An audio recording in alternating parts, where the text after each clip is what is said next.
Make those stubborn Boers take us seriously this time, my darling. When they realize Her Majesty intends to put a stop to their nonsense, they'll quiet down. They'd better. Anyhow, when you get there, you'll stop them, won't you, Daddy? I'll do my best, dear.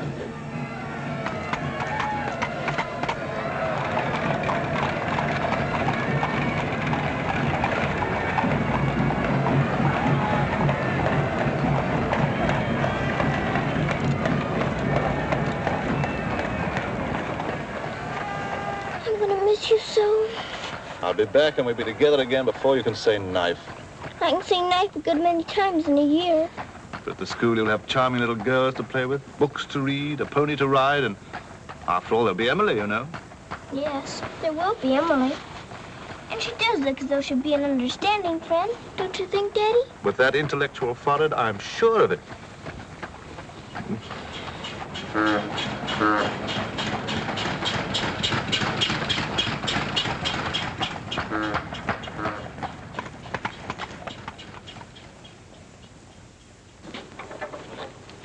Not a very cheerful-looking school, is it, Daddy? I'm afraid nothing had seemed very cheerful to us at the moment. Well, maybe it'll be better on the inside. Of course it will. Oh, I'm sorry, sir. Oh, so sorry. We're all sorry. Get him out. The very idea of delivering a thing like this at the front door. Oh, look, Daddy, my pony. Your employer will answer for this. Now, take him away. Yes, far away. Oh, no, Daddy. Oh, I say. Just a moment. You are Miss Minchin? I am. I'm Captain Crewe. I'm afraid I've caused you no end of inconvenience. You most certainly have, Captain Crewe. May I step inside and explain? Come in. Wait here with the pony. Righto, Governor. I'm terribly sorry. I had no intention of having the pony delivered inside your house. There are a number of things beside the pony. Parcels have been arriving here, collect for your daughter for hours. Follow me, please.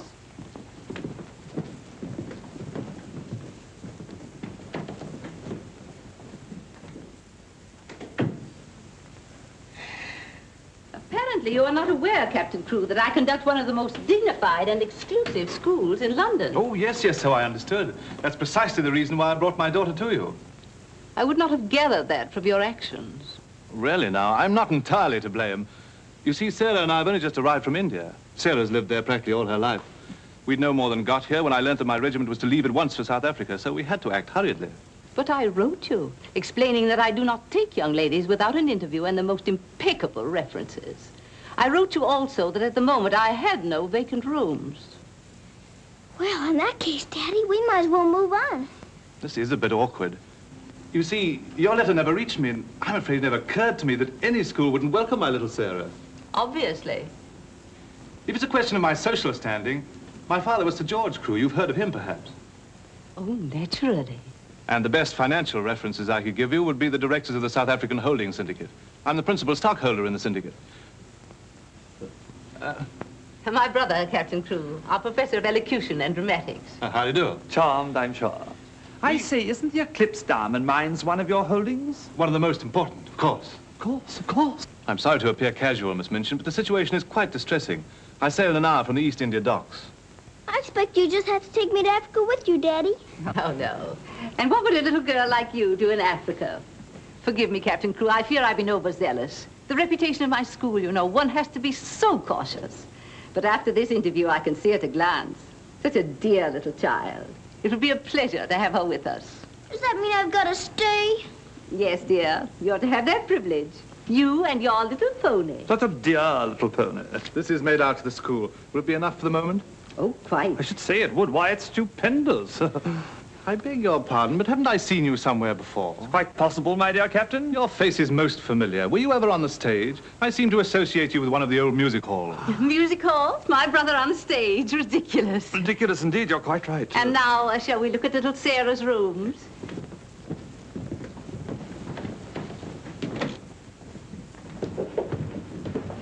Just a moment, Miss Rose.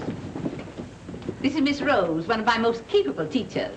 Captain Crewe has done us the honor of placing his little daughter, Sarah, with us. How do you do, Miss Rose? How do you do, Captain Crewe? We shall do everything we can to make your little girl happy. I'm sure you will. Children, we have a new pupil, Sarah Crewe. Say how do you do to her. How do you do? I'm very well, thank you. Lavinia, Jessie, that will do. You may proceed, Miss Rose. Children?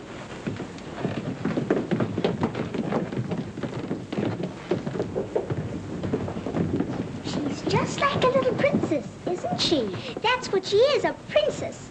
And I expect now some people around here won't think they're so smart. Oh, won't they? Wait and see. Princess, indeed. Fortunately, the rooms have just been papered, and the fireplace has an excellent draft. But I thought you didn't have any rooms. But I didn't know then what a dear little girl was coming. But why does that make more rooms, Daddy? Lady Bentley's little daughter has only recently vacated the rooms. Our best suite, of course. Do you think you could brighten it up a bit? I'd like it made as gay as possible. I brought a few things from India, but perhaps you could buy whatever else is necessary. With pleasure, Captain Crewe. I'd like Sarah to ride every afternoon, if the weather's all right. Of course. Fortunately, we have a splendid riding master. I expect you think I'm completely spoiling the child. And no doubt you're right. But actually, it's good for her. She's much too inclined to bury her little nose in a book and keep it there until someone lures her out of it. You see, Miss Minchin, Sarah has no mother, and we've never been separated for more than a few days. How touching. This is going to be very hard for her. Have no fear, Captain Crewe. I'm a mother to all my little girls. And now, I'll leave you to your farewells.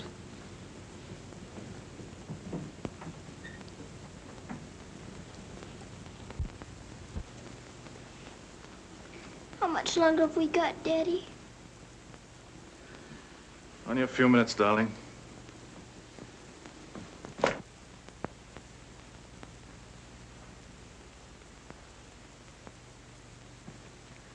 You're learning me by heart, little Sarah.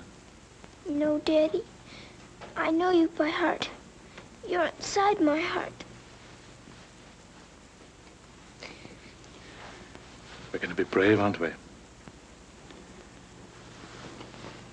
I tell you what. Let's pretend we're back in India. And I'm going away with the troop for a few days, shall we? We've fought this kind of battle before, haven't we? And you never cried once when I went away. Remember? Yes, Daddy. Well, this is going to be our hardest battle. But we'll be good soldiers, won't we? Yes, Daddy.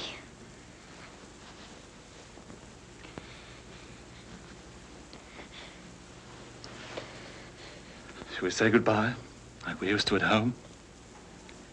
Yes, Daddy. All right, then. Chin up. Go to the window and look out.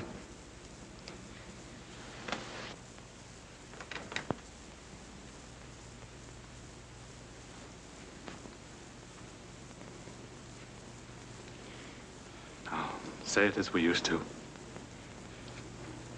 My daddy has to go away, but he'll return most any day. Any moment I may see my daddy coming back to me.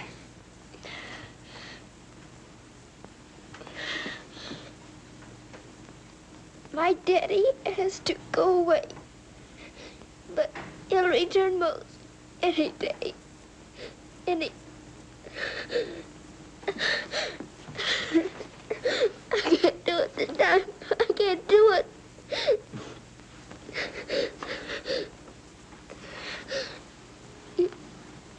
You're crying too. Afraid we're not quite such good soldiers as we thought. Oh, yes, we are.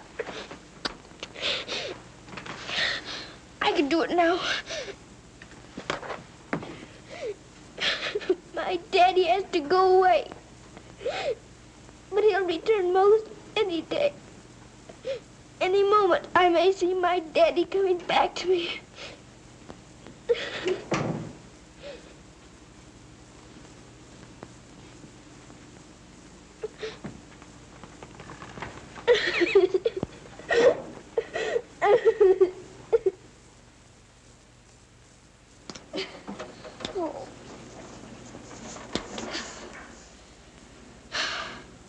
I will do it.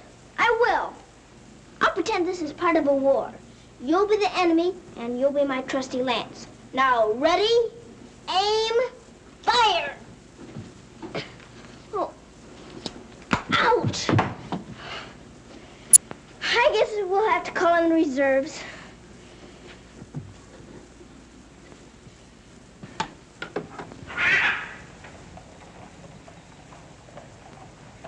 Sulam, Kub Mouse and Hi. Good morning. Mrs. Saab speaks Hindustani? I've lived in India all my life. You lad, Bob Surtai. Sab dunya se acha hai. Mrs. Saab is going to live in England now? Only until my father gets through making the Boers behave. Miss Saab is then a soldier. Yes, my father's a captain. Captain Crew. I'm Sarah. What is your name? I am Randas, servant to the Honorable Lord Wickham, and to her ladyship Rani. Randas! Randas! Yes, sir. What the deuce are you dawdling here? Finish with that bird and get on with your work. Good morning. How do you do? I'll be here at the window most every morning in case you want to talk about India. Good morning, Sarah. Oh, good morning. Ready for breakfast, dear? Well, I'm trying to be, but I don't seem to be very good at these buttons. My thumb gets lost in the hole. Here, let me help you. Buttons are a bother, aren't they? I never had a button things before, but I'll learn. I'm sure you will. Here, put your shoe up. Come in. Good morning, Becky. Good morning. Is the young laddie any boots to be done? Well, only the pair I wore yesterday. I'll get them. I'll get them, miss. Oh, I beg your pardon, miss. Are you hurt? No, miss. You mustn't be up on me, miss. Just hold out your arms and I'll pile them on. Oh, Lord, miss. If Miss Minton was to see. Do you think you can hold two more? Yes, miss. There you are. Are you all right? You take care of all those? Yes, miss. And she does them beautifully. Ah, thanks you, miss. Thank you for doing my shoes. Oh, I'm sorry. That's all right.